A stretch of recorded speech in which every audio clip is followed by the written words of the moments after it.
지금 그러면요, 국민의힘에 김문수 후보 같은 분들, 또는 뭐 홍준표 후보, 뭐 이제는 후보는 아닙니다만, 이런 분들은 어떻게 봐야 됩니까? 지금 사실 이제 국민의힘이 하고 있는 행태라는 것이 절차와 형식을 무시하는 뭐 그런 상황으로 가고 있고, 누구나 짐작컨대 이른바 한덕수 권한대행 뒤에 윤석열이 있을 것이다. 네. 라는 이런 짐작들을 하고 있지 않습니까? 뭐 윤석열이 약 40여 명의 국회의원들에게 일일이 전화를 돌렸다는 얘기도 있어요. 네네. 말하자면 한덕수를 밀어라. 밀어라 이런 식의. 근데 제가 좀 쉽게 질문을 드리면은 예. 시청자들에게 쉽게 질문을 드리면은 자, 한덕수와 윤석열 편이 있고 권성동도 같은 편인 것 같아요. 그다음에 홍준표, 김문수 편이 있는데 누가 그나마 더 전통적으로 보수 이념과 가치에 가깝습니까? 그나마 또 지키려고 하는 것 같습니다. 홍준표가 제일 가깝죠. 홍준표가 제일 가깝다. 홍준표가 제일 가깝습니다. 그런데 홍준표는 국힘당에서 언제나 소수파였습니다. 네. 그러니까 오히려 국힘당의 주류는 지금 와서 보면 네. 출발 때부터 그랬던 것은 아닌데 네. 지금 와서 평가를 해보면 그분들은 지역 토호들의 정당이라기보다는 지역 토호들의 이익단체 같은 성격을 갖는 거죠. 네.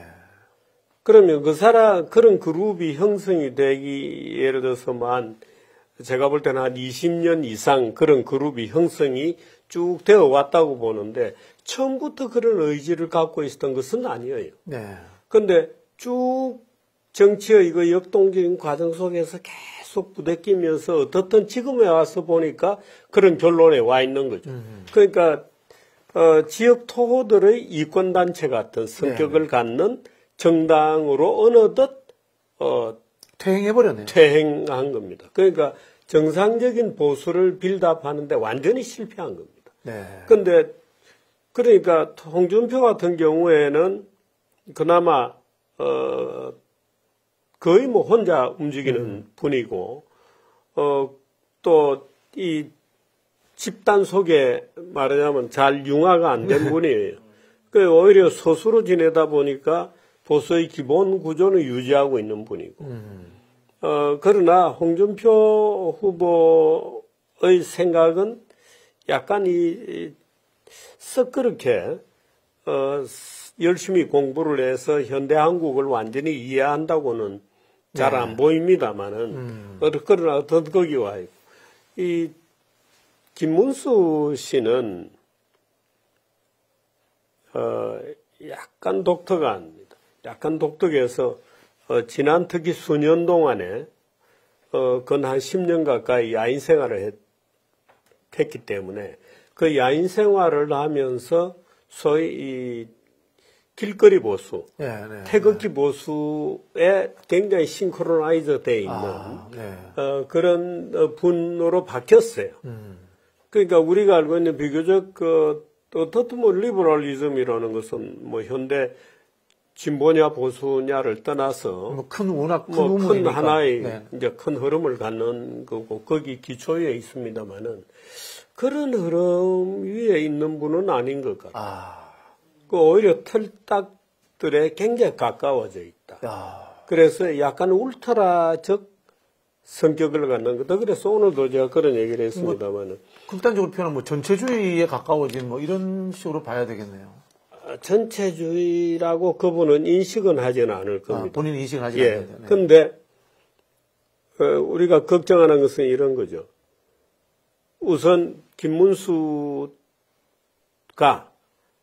온전한 형태의 예를 들어서 대한민국의 지도자가 되겠다고 한다면 몇 가지 해결해야 될 문제가 있다. 첫째, 개헌 문제에 대해서 입장을 명확하게 밝히고 사과를 사과해야 된다. 네. 그게 이제 분명한 거죠. 그동안 이렇게 말하자면 윤석열의 거의 수호자처럼 호위무사 같은 태도를 쭉 보여왔기 때문에 그 문제에 대해서 설명을 해야 된다. 왜 그랬는지. 또 그 문제에 대해서 사과를 하고 어떻든 윤석열 체제가 대한민국 민주주의에 대한 중대한 장애를 조성하고 네. 그 질식시킬 수 있는 어떤 폭력적 계기를 만들어 시도했다고 하는 데 대해서 통절한 반성이 있어야 된다. 네. 그 김문수는 그런 반성이에요. 둘째는 소위 지난 수년 동안 어떻든 자기의 행동 반경이 네. 스트리트였습니다. 예, 예. 그래서 그 문제에 대해서 충분히 설명을 하고 반성을 해라. 네. 과연 이 길거리에 소위 그 광장민주주의적 성격을 갖고 또는 이 나치당 비슷한 울트라의 네. 어떤 충동을 갖는 집단에 대한 어떤 연결에 대해서 사과하고 해명해야 된다. 네. 하는 여러 가지 문제가 있죠. 그리고 지난 수년 동안 워낙에 떠나 있었기 때문에 자기의 그 자유민주주의와 자유시장 시스템에 대한 어떤 생각 신념이 또는 자기의 신념, 평가에 대해서 컨페션을 해야 된다. 그런데 관심이 없는 것 같아요. 김문수 후보는. 아예. 그런데 아니 국힘당 자체가 지금 그런데 그러니까, 관심이 네. 없는 집단이 된 거예요. 이제 우리가 이제 다시 돌아가면 이제 자유주의 보수주의 이야기했는데 네. 자유주의라는 것이 한편으로 보면은 시장 경제를 이야기하는 거지 않습니까? 그렇습니다. 근데 이제 한국의 이 자유주의 보수 세력이라는 것이 어쨌든 간에 이제 국가 자본주의를 견인해 오면서 같이 온 거 아닙니까? 네. 총자본을 사실은 보수라는 네. 정치 세력이 키워준 거잖아요. 네. 근데 어느 순간에 지금 보면은 이 보수라고 참칭하는 세력들이 총자본의 이익 대변도 안 하는 것 같아요. 반시장적이죠. 반시장적인 것 같고. 박정희가 국가 자본주의를 잘 운영했기 때문에라고 생각하죠. 근데 그거 오류거든요. 왜냐하면 박정희라고 하는 분은 박정희라는 분은 이 대한민국의 시장이나 원초적 자본 축적을 만들어내는 과정에서 여러 가지 무리수가 있었습니다만, 근데 여기 뭐 독재를 했으니까 어떻든 소유권 체제를 만들어내는데 결정적으로 기여를 한 분입니다. 그래서 사실 우리가 주목해야 될 거는 대한민국의 경제 시스템을 만들어내는데 어떻든 자본의 소유권 시스템을 확고하게 만들어냈다. 물론 그게 이제 이 소위 진보 진영, 좌파 진영에서는 재벌에 대한 특혜였다. 정경유착이라든가. 정경유착이었다. 이렇게 얘기합니다만은 그 정경유착의 수많은 지구상에 있던 정경유착 중에서 박정희 정도의 정경유착이라면 어느 나라나 오히려 환영할 거다. 뭐 이런 평가를 내릴 수 있을 정도로 사실은 어쨌든 결과가 좋으니까 결과가 입증하는 그대로죠. 네. 이제 그렇기 때문에 박정희 시대를 우리가 보는 관점에 대해서도 여러 가지 관점에서 볼 수 있습니다. 그런데 그 시대 시각으로 봐야 되니까. 근데 그게 이제 사실은 이 군사 정부가 끝나고 과도기를 거치면서 소위 문민 정부가 만들어지면서 이 보수가 제대로 빌드업이 안 된 겁니다.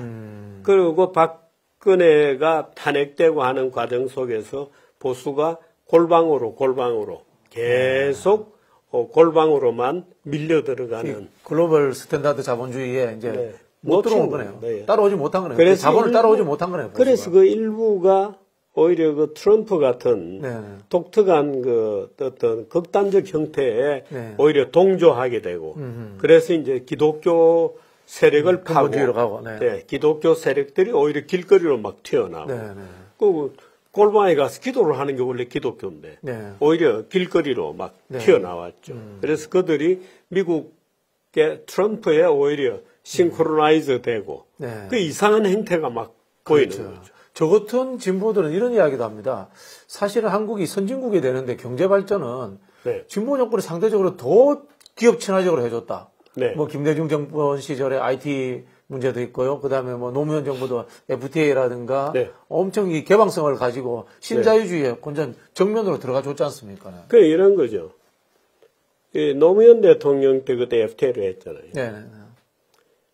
그래서 이 보수는 사실은 친미하느라고 아무것도 못 챙기죠. 이익관계를 못 챙겼군요. 국익을. 말하자면 밀고 당기는 협상 속에서 얻어낼 걸 얻어내야 되는데 오히려 밀고 다니는 결과적 협상의 성공의 과실은 오히려 노무현 정부가 노무현 정부. 한미 FTA를 챙기고 네. 말하자면 이런 식으로 예를 들어서 노무현 대통령이 한미 FTA를 추구하고 또 뭔가 국내 개혁을 위해서 국립대 법인화를 추구하고 할 때 그때 이 보수 진보를 막론하고 열렬하게 지지해 준 건 저였거든요. 아, 그렇습니까? 네. 그래서 수도 없이 토론회, TV 토론을 다니면서 이 소위 FTA를 반대하는 좌파 진영하고 네. 싸운 게 접니다. 저도 FTA 찬성하면서 예. 열심히 싸웠습니다. 네. 그러셨군요. 네. 고맙습니다. 근데 그때 이 문재인 노무현 대통령 측에 말하자면 서서 진영 가리지 않고 네. FTA를 하고 또 제주도 이 특별법을 만들고 또 국립대 법인화를 위해서 뭔가 국립대가 말하자면 거점 국립대들이 대한민국의 이 지력을 담보해가는 지식센터가 될 수 있도록 육성하는 그런 시도라도 해보자고 했던 것이 노무현 대통령이고 그런 정책에 대해서 가장 앞장서서 제가 제주도 특별법 이런 것도 제가 그때 좌장을 하면서 네. 정부하고 발을 맞춰서 열심히 했죠. 아유, 감사합니다. 선생님 지금 근데 속보가 하나 있어서 이 네. 속보를 여쭤봐야 될 것 같아요. 예. 지금 예, 김문수 후보가 예. 대통령 후보 지위에 관한 가처분 신청을 냈는데 네. 그게 지금 기각됐답니다. 그럼 이게 어떻게 됩니까 이게? 기각돼요? 네네네. 그럼 법률적으로는 지위를 보장받지 못하는 거기 때문에 이제 당내 갈등은 더 심각해지겠죠. 심각해지죠. 네. 그러면 이제 소위 주류측 양권의 희망대로 네. 말하자면 바로 이제 이 대통령 후보로서의 지위가 부정되었기 때문에 네. 한덕수 씨를 영입을 해서 네. 후보로 등록을 하는 과정을 밟게 되겠군요. 네. 그래 되면 이제 그야말로 이제 세력전이 되겠네요. 네. 그런데 그렇게 세력전이 되면 김문수 진영이 불리할걸요. 아, 그렇겠네요. 지지하는 의원들도 적고. 네. 특히 이제 여론조사 수치가 적게 나온다면 그건 굉장히 위기가 될 수 있겠네요. 그렇습니다. 지금 근데 여론조사 결과에 대해서는 발표하지 못한다 이렇게 돼 버렸거든요. 네네네. 그 이제 선거법에 그렇게 돼 있다 그래요. 이제 그러니까 그건 못하는 거고 김문수 후보 측은 의외의 법적 타격을 받게 되는데요. 아마 뭔가 가처분 신청을 또 해야 되겠네요. 또 넣을 것 같은데 뭔가 네. 다른 어떤 측면에서 또 뭔가를 넣고 해야 될 것 같은데 김문수 측이 뭔가 아마 약점이 있기는 있을 겁니다. 법원에서 그렇게 판단한 네. 다 가처분이 받아들여질 거로 봤는데 받아들여지지 않았다면 뭔가 이유가 있을 텐데 그 이유 중에는 혹시나 말하자면 이 김문수 후보가 열의의 지위에 있다가 1위로 끝나는 데는 네. 말하자면 김문수하고 뭔가의 약속이 있었다 이렇게 이제 볼 수도 있겠죠. 네. 뭔가 이 숨겨진 뭔가 있었다면 말하자면 1위라는 게 자연적 과정을 통해서 만들어진 게 아니고 네. 하나의 전체적인 기획 속에 말하자면 김문수가 단일화 또는 양보 이런 문제에 대한 어떤 커미트가 있을 수도 있다. 뭐 법원에서는 그 점을 보고 평가를 했을 수도 있죠. 네. 근데 아마 우리는 사실 그 내용을 밝혀서는 모르죠. 그렇죠. 무슨 이면 합의가 네. 있었는지 그 이면 합의가 무슨 서면이라든가 또는 녹취라든가. 뭐 녹취라든가 여러 다른 요소들이 있었을 수도 있겠네요. 네. 하여튼 이건 뭐 저희가 네, 지켜봐야 될 것 같습니다. 국힘당의 말하자면 분란이 네.